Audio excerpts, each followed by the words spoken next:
Basa-basi. Biar nggak basi. Kita kembali, obrolan kita bukan basa-basi agar tidak basi. Saya ditemani oleh Komisaris Besar Polisi Hendra Rohmawan SIKMH, Kepala Bidang Humas Polda Jabar. Dan tadi kita sudah ngobrol menyentuh bagian-bagian yang tidak boleh Anda lupakan, itu sangat penting, bagaimana proses masyarakat mengadu kepada kepolisian gitu kan ya. Tapi ada satu hal juga, saya ingin menjadi seorang saksi hidup. Tahun 2005-2006 lah gitu, kami ini pernah dipercaya oleh kepolisian mengelola radio 112 Polwil Tabes. 112. Waktu itu masih Polwil Tabes ya, belum Polres Tabes. Pengalaman yang sempat saya yang merasakan sendiri adalah ketika ada masyarakat mengadukan kehilangan motor. Lalu mereka melapor lewat telepon gitu kan. Dan saya terima teleponnya, kemudian disiarkanlah langsung melalui radio 112. Dan didengar oleh mobil patroli waktu itu. Betul. Pada saat tidak lebih dari 10 menit itu pelaku langsung tertangkap gitu. Ini salah satu yang saya kira saya ingat betul, dan itu menjadi oleh-oleh terus cerita saya kemana-mana kalau saya ditanya begitu ya. Sebuah upaya yang luar biasa dari kepolisian bagaimana memberikan pelayanan kepada masyarakat seperti itu. Jadi ada curanmor, hanya dalam waktu kurang dari 10 menit itu ketangkap gitu.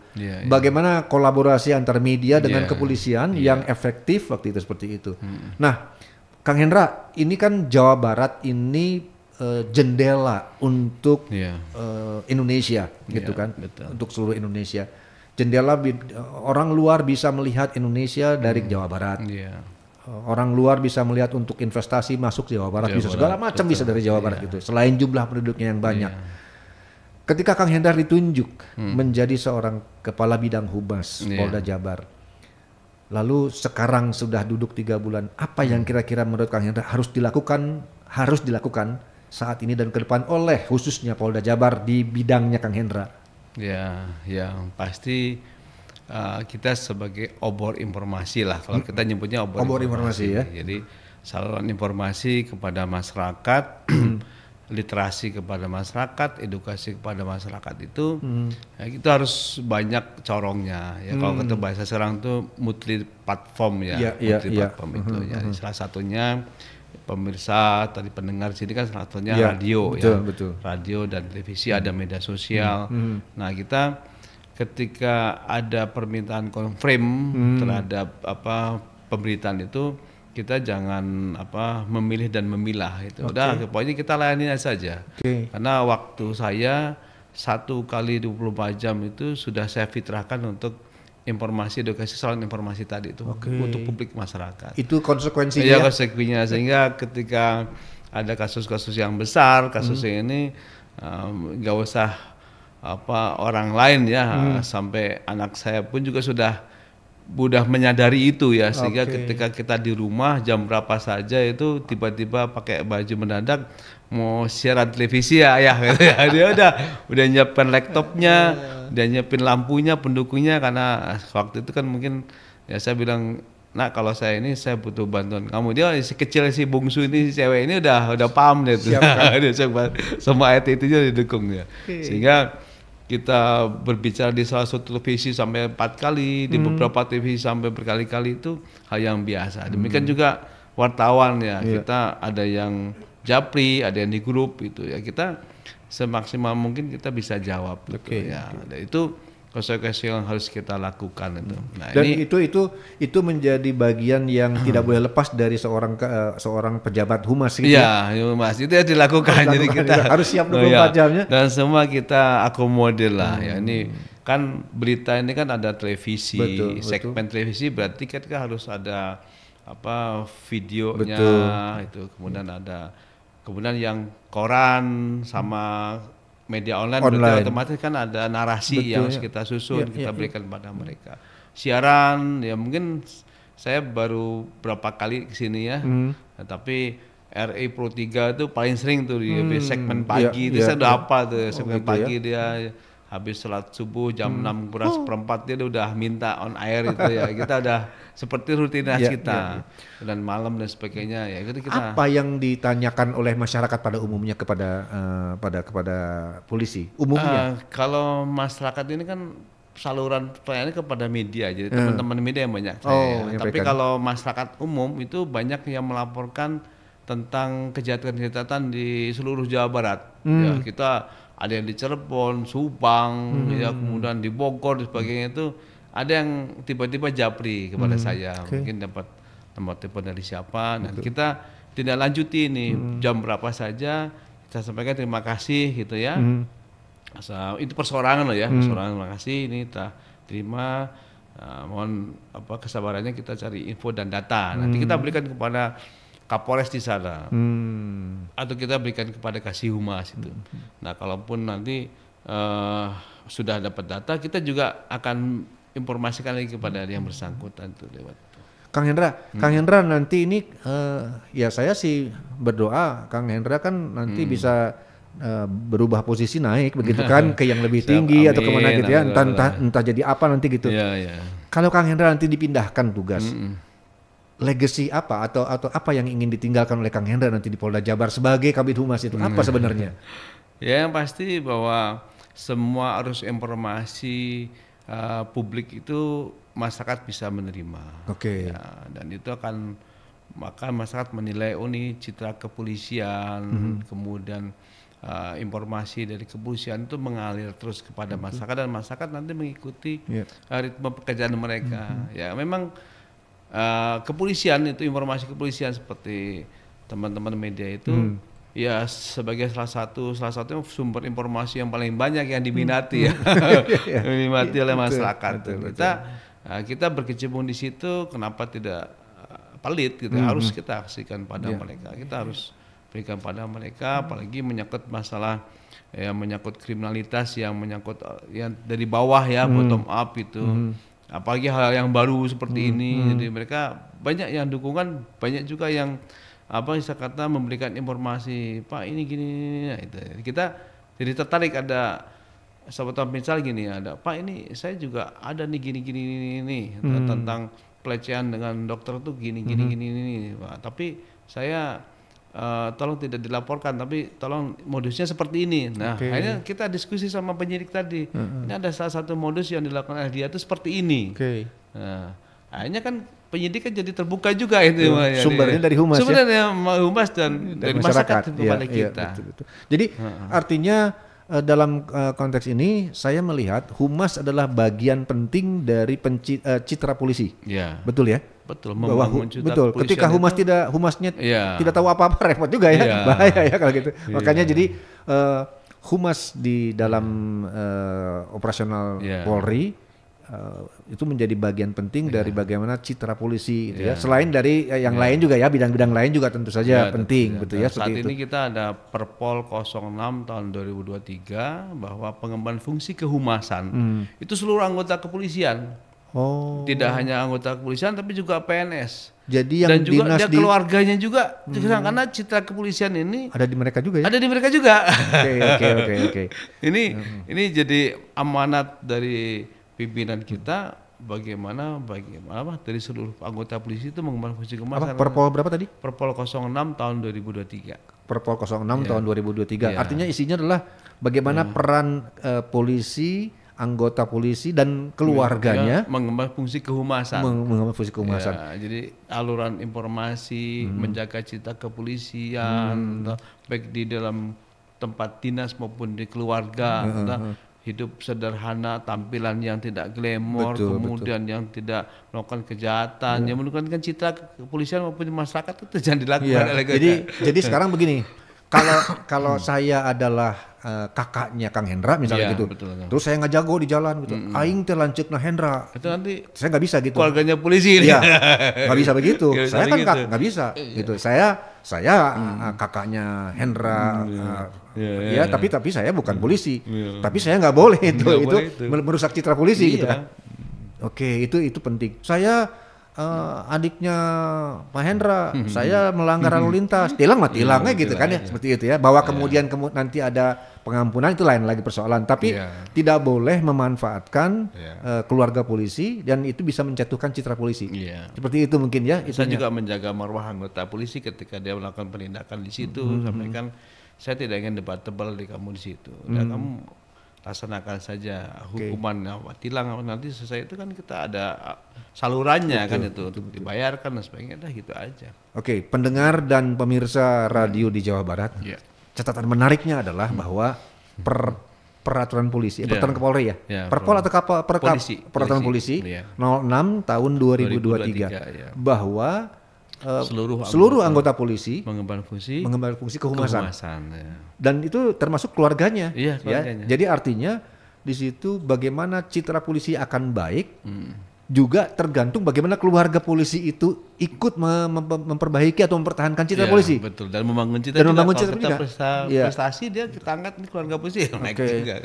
Jadi kalau ada upaya-upaya yang tadi saya contohkan misalnya saya kakaknya Hendra, kemudian saya melanggar, kemudian saya kakaknya ini nggak bisa, nggak ada urusan gitu kan seperti itu. Kata itu adalah bagian upaya daripada bagaimana memperbaiki citra polisi, bagaimana meningkatkan citra polisi dan awas bahwa yang saya maksudkan adalah bahasa kasar jangan mentang-mentang. Nah, itu mungkin ketika mentang-mentang itulah kemudian menjadi merusak citra kepolisian. Kang Hendra, apa yang harus Kang Hendra sampaikan kepada generasi muda, orang-orang yang punya cita-cita jadi polisi, seperti Kang Hendra, seperti yang kawan-kawan yang lain lah gitu ya. Mungkin tidak usah harus akpol, mungkin bisa dari yang lain-lain gitu. Pesan apa yang harus dibekali pada mereka nanti? Ya, kalau saluran kepolisian itu ada macam-macam ya. Ada jalur tamtama, ada jalur bintara, ada jalur perwira. Jalur perwira ini juga yang dari pembentukan awal itu ada dua. Yang pertama sejak dari SMA, lulus SMA. Yang kedua adalah di sarjana. Jadi kesempatan dia setelah sarjana, dia menjadi anggota polisi dengan keilmuan yang dibutuhkan kepolisian. Memang tuh tiap tahun berubah-ubah. Nah, tetapi yang di sini pesan kami bahwa ya kita akui bahwa di negara Indonesia ini untuk menjadi pegawai itu masih salah satu harapan terbesar bagi penduduk Indonesia. Tetapi yang paling pesankan itu ada banyak sih, tapi kita coba 4 dulu lah. Yang pertama itu jaga kesehatan. Memang dimanapun juga kompetensi untuk jaga kesehatan, otomatis di situ ada menjaga dari mungkin tidak merokok, mabuk-mabukan, pola hidup yang baik gitu kan ya, pola tidur, pola istirahat dan pola makan itu sangat penting. Ini kesehatan ini sangat penting. Kemudian yang berikutnya ikutlah pendidikan yang berprestasi. Ya, sekarang zamannya kompetitif. Kompetisi ini tidak harus bahwa Anda punya IQ yang jenius gitu ya.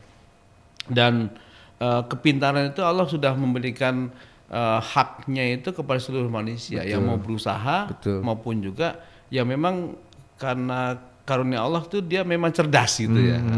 Nah ini berprestasi ini sangat luar biasa. Jadi harus dijaga prestasinya ya, rajin belajarnya. Ya, ada 2 adik saya yang di bawah saya itu mempunyai gizi yang lebih ya. Yang satu memang pintar dia, cerdas memang karena mungkin makanannya kalau laki-laki ini telur dibagi 3 dia sendiri kan ya. Nah dulu kan. Nah, sehingga dia cerdas. Tapi yang satunya dia tidak begitu cerdas tapi dia tekun. Nah, tapi ketika dia lulus kuliah, yang satunya yang si bungsu ini jadi kedokteran di Unpad ya. Yang tekun tadi itu dia PMDK-nya dulu banyak di ITB dapat, di IPB dapat. Karena kerajinan. Nah, sini ya saya pesankan tadi itu ketika Anda tidak pintar karena karunia Allah tadi itu tekunlah belajar. Yang berikutnya, nah di sini membaca peluang, membaca peluang untuk kita kan punya keinginan cita-cita dan banyak ini di Indonesia ini banyak. Nah ikutlah kemampuan ekonomi keluarga, diskusi keluarga ya dan sebagainya, dan juga kemampuan diri sendiri ini. Ya ketika mungkin standarnya ketika dia belajar les dan sebagainya, dia punya kemampuan nilainya 80, paling rendah mungkin 70. Nah, di antara 80 itu tadi cari kompetisi yang ada di situ. Sehingga kita harus pintar-pintar membaca peluang tadi itu, sehingga apa yang dan itu tidak usah berpikir harus begini, harus gini, nanti repot sendiri. Peluang itu banyak.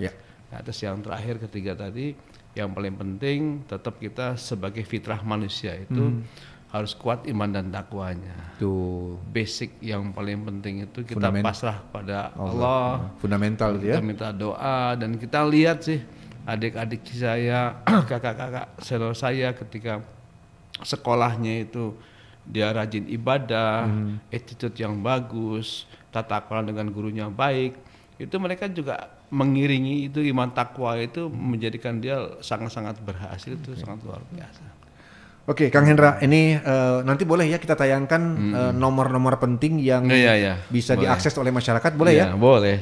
Termasuk juga platformnya atau medsosnya gitu, Polda Jabar, boleh ya nanti diakses oleh masyarakat ya, karena untuk memudahkan mereka nanti menyampaikan banyak hal mungkin, dan tidak perlu takut ya, tidak perlu takut karena memang laporan dari masyarakat itu penting untuk diolah oleh kepolisian untuk menyelesaikan persoalannya, begitu kan ya? Seperti itu. Baik, Kang Hendra, jadi ada benang merah. Benang merahnya adalah bahwa setiap waktu manusia itu tidak boleh lepas dari kuasa Allah. Kesadaran itu tinggi. Sehingga apa yang mau kita lakukan pasti berdasarkan kebenaran, kebenaran yang hakiki, gitu kan ya.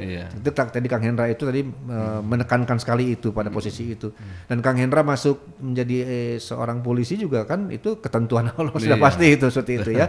Nah, yang menarik yang kemudian benang merah keduanya adalah bahwa masyarakat itu justru sangat dibutuhkan informasinya ya oleh kepolisian. Dan tidak perlu takut karena nanti kepolisian butuh kelengkapan informasi dari masyarakat. Dan oleh karena itu kepolisian sekarang di Jawa Barat khususnya sudah memiliki fasilitas yang memudahkan masyarakat untuk mengadu atau menyampaikan informasi apapun, sehingga nanti polisi dapat dengan mudah mengolah, mengatasi persoalan-persoalan di masyarakat seperti itu.